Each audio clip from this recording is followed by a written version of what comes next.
How to install your Blazer CWL512 LED light on an ATV or UTV.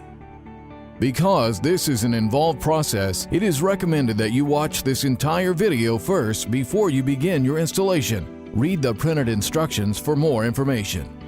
Here are some of the recommended tools and accessories you will need to complete this installation, along with some of the features and benefits of this light.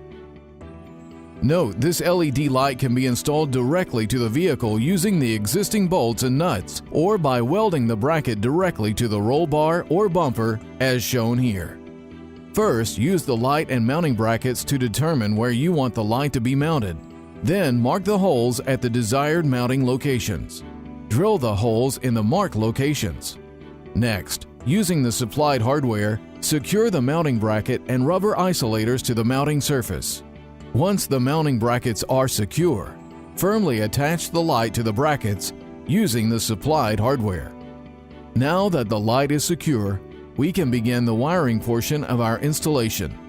Begin by using a ring connector to attach the hot wire to the positive lead on the battery. Feed the other end of the hot wire from the battery to a 10 or 16 amp fuse.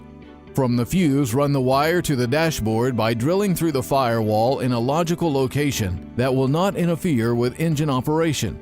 Protect the wire with a rubber grommet. Bring the wire to the underside of the dashboard within reach of the driver. To prevent interference with driving operation, secure the wires with black zip ties. Insert a switch into the dashboard and attach it to the hot wire from the battery. Next, run the hot wire from the switch back to the light bar, using a route that will not interfere with engine operation. Secure this hot wire to the corresponding hot wire in the light's pigtail using a heat shrink butt connector.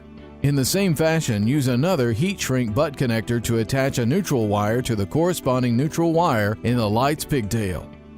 Run the neutral wire and secure it to a good ground location somewhere on the vehicle that will not interfere with engine operation. Finally, test the light to make sure everything works properly. Read the printed instructions for more information. Congratulations! You have successfully installed your new Blazer CWL512 LED light. These lights are for off-road use only.